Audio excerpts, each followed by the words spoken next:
Alice Danica niyo mazina yiswe n'ababyeyi be kuva akiri muto. Alice yamamaye muri filime yiswe Umukire w'umumiliyoneri wihinduye umukozi wo mu rugo kubera urukundo yamukundaga. Gusa uyu nawe amaze kwigarurira abatari bake muri iki gihugu cyacu, kuko muri sinema nyarwanda yaje gukundwa n'abatari bake cyane kuva yakwamamara muri iyi filime. Abenshi mwaramukunze cyane, sinjye gusa wamukunze kuko nawe uri kureba iyi video nonaha waramukunze cyane. Alice Danica benshi barabizi cyane ko yaba afite umwana w'umuhungu, gusa benshi bibaza niba uyu mwana yaramubyaranye n'umuhungu bitwa Cedric wihinduye umukozi wo mu rugo kubera urukundo. Gusa ese bihuriye hehe n'urukundo rwe Cedric yaje gukunda cyane muri iyi filime? Gusa benshi bikomeje kwibaza impamvu ibi byaba bihurirana. Gusa ibi byo abenshi mukomeza kwibaza niba uyu muhungu Cedric ari we wabyaranye n'uyu mukobwa yaze kwisangana mu rukundo ari we Alice. Ese byagenze gute? Alice koko yaba yarabyaranye na Cedric? Byagenze gute? Ninde wabyariye Alice? Ese ni Shalom waje kurwana uru rukundo? Shalom warwanyije uru rukundo kuva abangaba bahura akarurwanya kugeza na n'ubu. Gusa nubwo Shalom yaje kuhinduka, ese byagenze gute? Alice yaba yarabyaranye nande? Ese koko Alice yaba yarabyaranye na Shafi, uyu muhungu nawe waje kumwereka urukundo rutari rukeya cyane? Ese byagenze gute? Kanda subscribe niba ari ubwa mbere ugeze kuri uyu muyoboro wacu wa YouTube channel. Ndakwibutsa gukanda subscribe. Ngenda cyari haka isamu nk'ibisanzwe. Ubu icyo gukora urakizi. Reka tugaruke gatoya ku byaranze iyi filime. Byatangiye uyu muhungu Cedric ari mu myitozo ngororamubiri, aho yaje guhurana n'uyu mukobwa Alice nawe wari mu myitozo. Gusa kubera urukundo uyu muhungu Cedric yari yarakunze uyu mukobwa kuva akimubona. Mbese yaje kumubona mu myitozo aho bahuriranye. Gusa Cedric we yaje kwirukanka rwose agana aho uyu mukobwa nawe yari arimo aragana. Niko kuza kubona igipangu uyu mukobwa Alice yatahagamo. Gusa uyu muhungu Cedric yaje kumurya icyo nakwita nk'inyomeko, mugani wa benshi. Gusa yaje kumusanga aho ngaho aramukunda karahava. Aramukunda rwose, urukundo benshi bakomeza kuvuga ko ari urukundo rwabaye imbarutso y'inkundo hanze aha, abenshi bita urukundo rw'amagorane. Gusa benshi rwabigishije ubuzima, benshi bararumenya, abenshi bigiramo urukundo, benshi bari gukundana kano kanya. Ubu ushobora gukunda umuhungu umukundiye uko ari, cyangwa se umuhungu akaza gukunda wa mukobwa ntacyo agendeyeho, biteye nuko uyu mukobwa yigishije benshi urukundo akabera imbarutso rw'inkundo nyinshi cyane. Gusa kano kanya abangaba baje gukomezanya urukundo ubwo uyu muhungu Cedric yarekaga imitungo ye, akemera agahara amafaranga, akareka ubuzima bwiza yarabayemo akaza gukora iwabo w'uyu mukobwa. Gusa benshi ntabwo bari babizi. Gusa uyu muhungu Cedric yarese kampani ye yakoragamo, kampani yinjizaga amafaranga atari make kugira ngo abone ko uyu mukobwa basi yamukunda.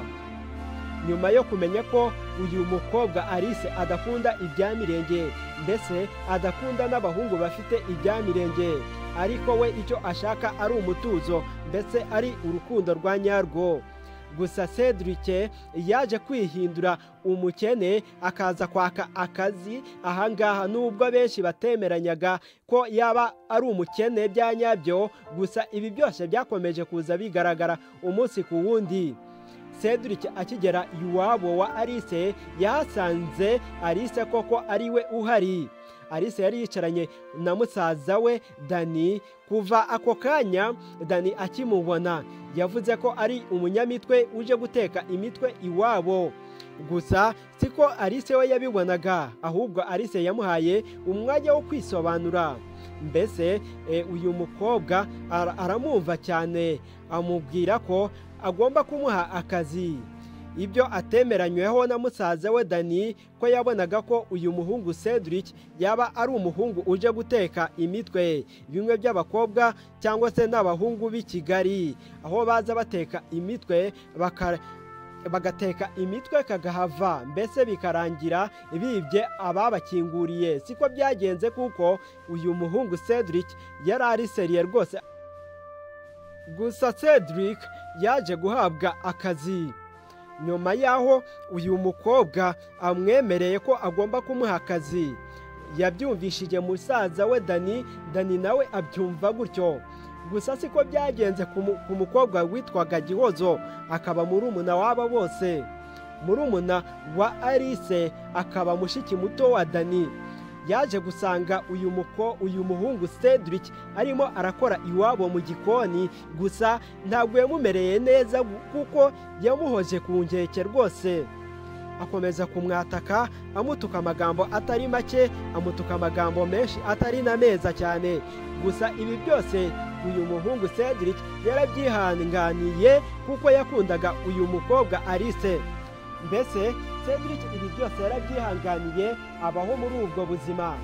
Yabayeho mu minsi itari mike, abana mu ntonganya zitari zike, aho yatukwaga amagambo mabi cyane ayatutswe n'uyu mukobwa Gihozo. Gusa ibi byose byaje kurangira ubwo umukobwa Alice yazaga kwiyumva mu rukundo n'uyu muhungu Cedric. Gusa Alice yakomeje kumukunda, aramukunda karahava. Alice yamweretse urukundo kugeza aho uyu muhungu Cedric yemeye guha akazi uyu muhungu Dani, mbese akagashakira n'uyu mukobwa murumuna wabo bose akaba ari we Gihozo kano kanya. Ese Gihozo we byaje kugenda gute kugira ngo yiyumvemo Cedric? Gihozo akimara gutangira akazi yakomeze kuza ku kazi kuko yari afite amagambo menshi cyane. Amagambo yamuviriyemo kwirukanwa.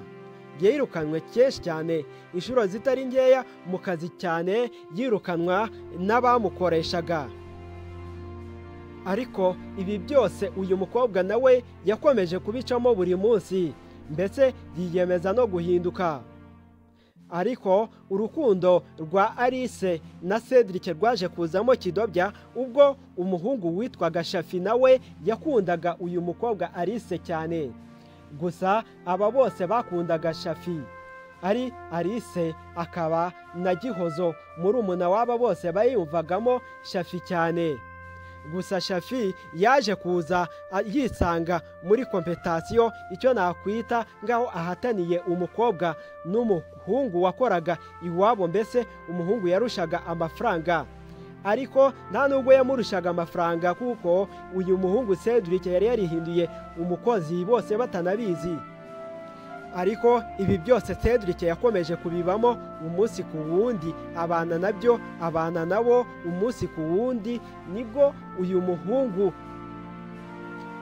Cedric yaje kumenya ko umuhungu Shafi uza iwabo buri munsi akundana na Alice. Gusa Alice we ntabwo yamwiyumvagamo cyane kuko Alice yiyumvaga muri Cedric cyane. Gusa Cedric ibi byo ntabwo byamuciye intege kuko yaje kwaka ubusobanuro, arabwaka rwose. Alice aramusobanurira uko bihagaze. Gusa uyu muhungu Shafi yakomeje kwita amagambo atari meza Cedric, ari nabyo byaviriyemo uyu muhungu Shafi kwanga urwango rukomeye cyane arwanzwe n'uyu mukobwa Alice. Alice yaje kumwanga, urukundo rwose rwabo rurarangira kuri iyo nshuro. Gusa Dani abonye ko mushiki we Alice amaze kwanga uyu muhungu Shafi, Dani yaje kubigira ikibazo gikomeye cyane. Bategura umupangu wo kwirukana uyu muhungu w'umukozi ari we Cedric. Baramwirukana cyane, abavira mu buzima.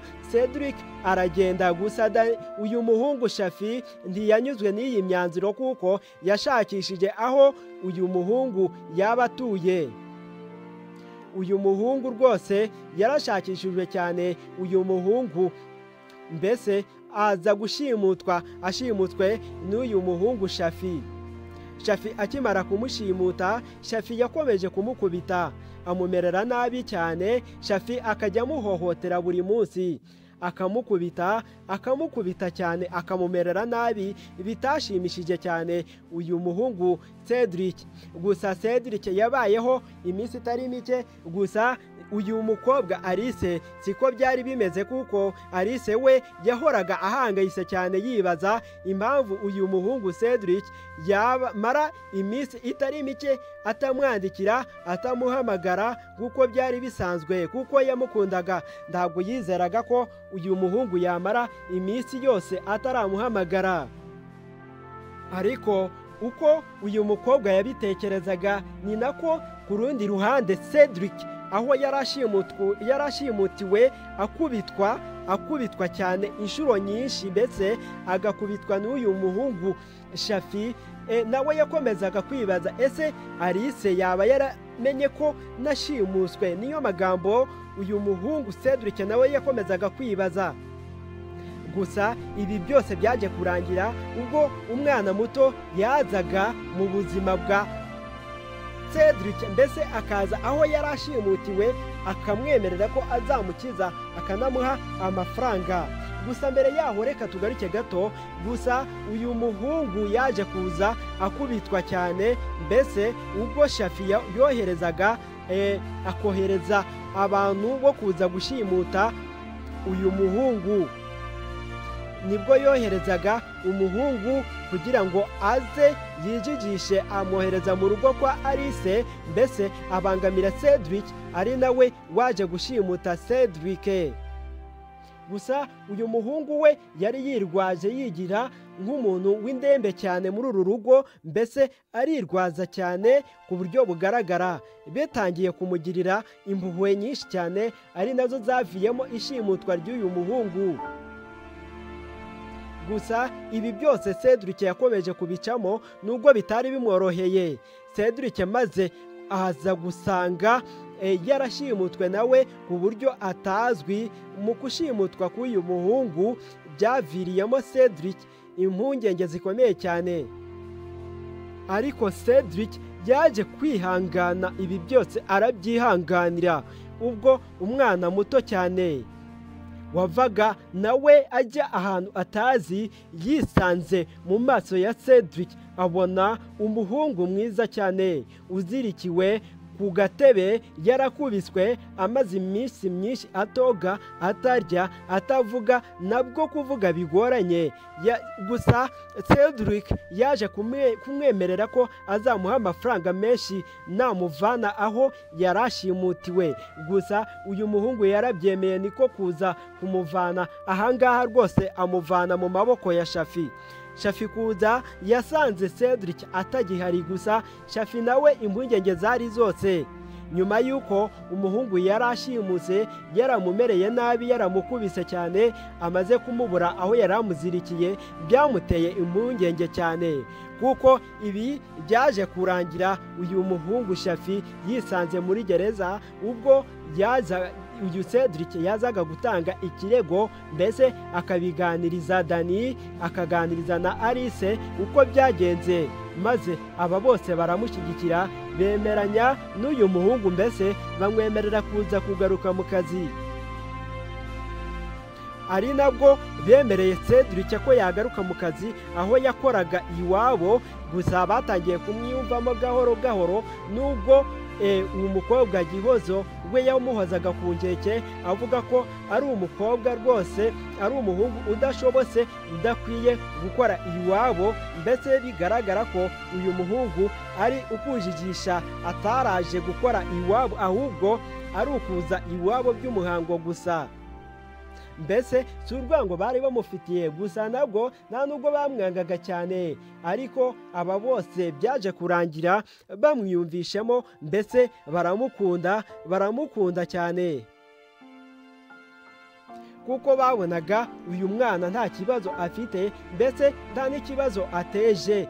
Gusa urwo rukundo rwaje kurangwamo amakimbirane atari make, ubwo anko wabo yazaga mu rugo iwabo, akatangira kubivanga, mbese agatangira kubyandagaza bwose, arabandagaza abashyira ku nkeke. ni nabwo muri iyo minsi wa musore bahoranaga bakundaga ari nawe waje gusanga Alice, umuhungu Shalomo wamukundaga.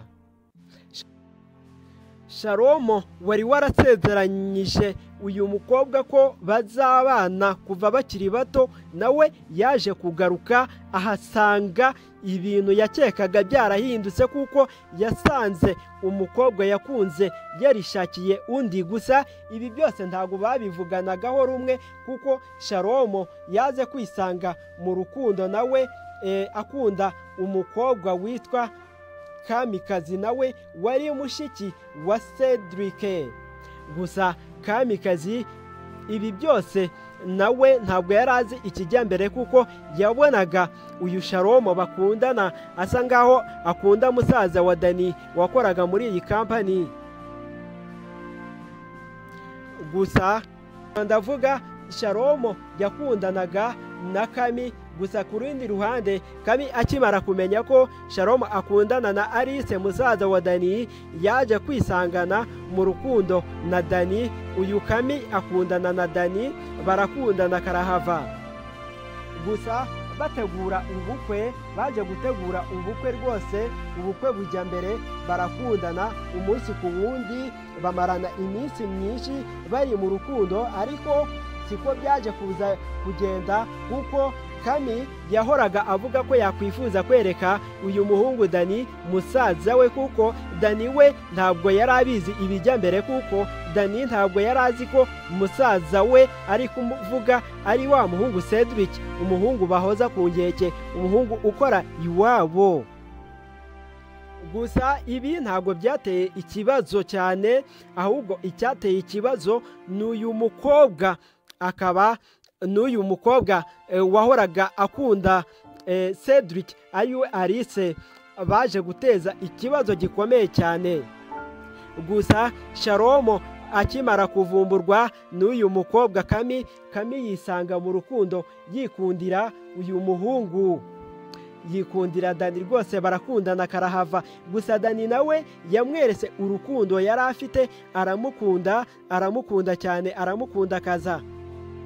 Nibwo uyu muhungu yaje kwisanga muri uru rukundo, koko baza gukundana nyuma y'igihe kitari gito. Ariko uko iminsi yashiraga, niko uyu muhungu Shalomo nawe wakundaga Kami, mbese ku rundi ruhande akizeza ko azabana na Alice. Akimara kumenya ko Alice akundana n'umukozi wo mu rugo, byaramubabaje cyane, kugeraho ashimuta Alice.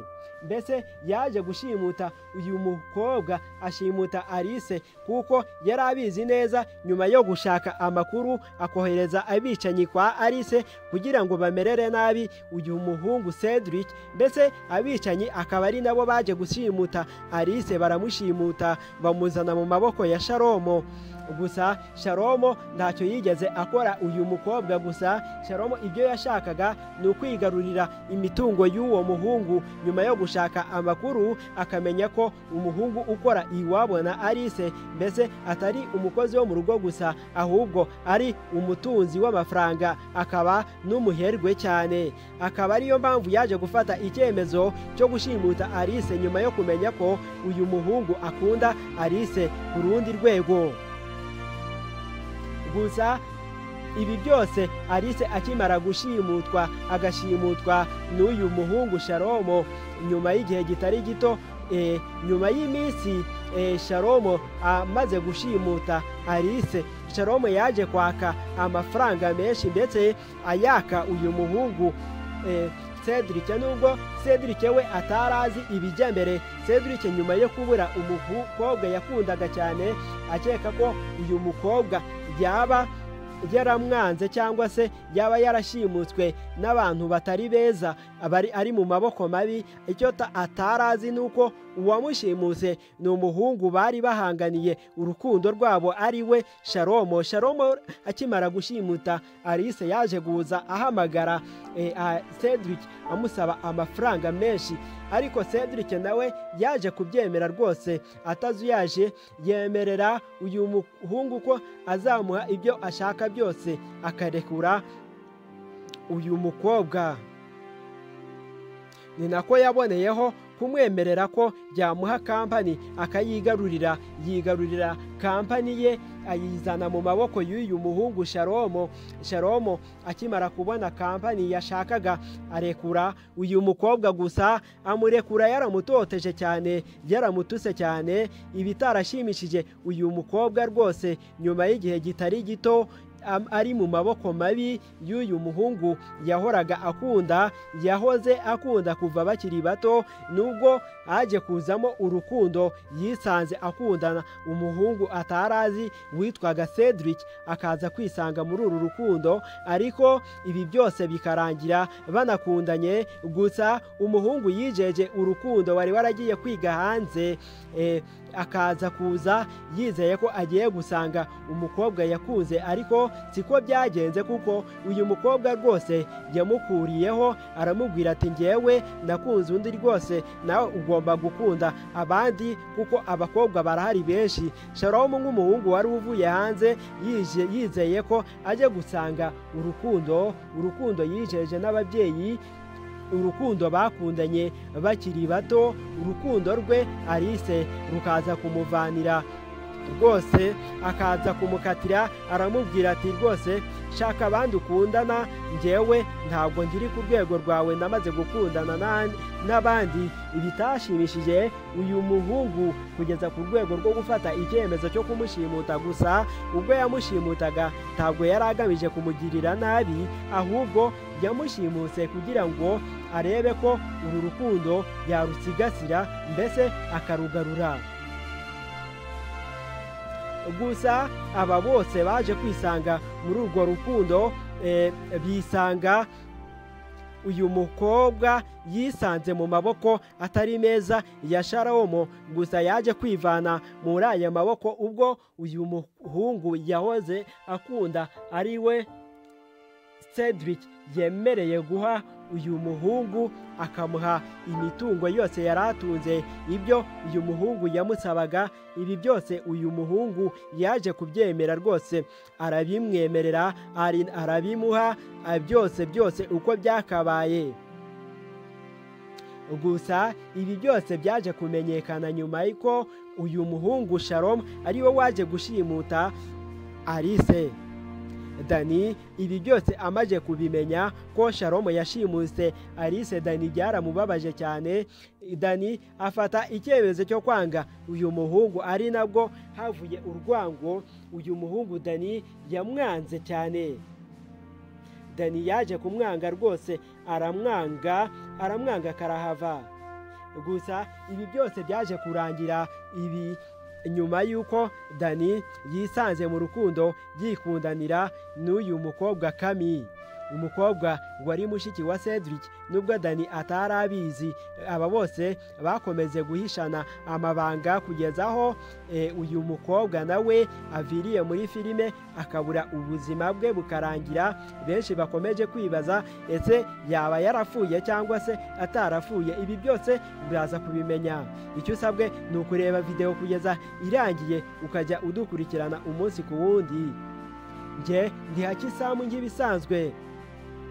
Episode yacu y'uyu munsi reka tuyirangirize ahangaha, turaza gukurikira ibindi biganiro mbagezaho izindi episode zagiye ziza. Ese uko byarangiye ndabizi warayirebye, ariko tugomba kumvikana ukandika igitekerezo cyawe muri komenti, niba ushaka ubusesenguzi burambuye cyangwa se ushaka kuza kuganira natwe, ukaganira nanjye umunsi ku wundi, ukamenya ese byagenze gute, byarangiye gute, uraza kubimenya byose. Gusa ibi byose byarangiye aba bombi bisanze mu rukundo. Nubwo ngikomeje kubabwira, nzakomeza mbahe izindi episode. Reka njye mbirangiriza.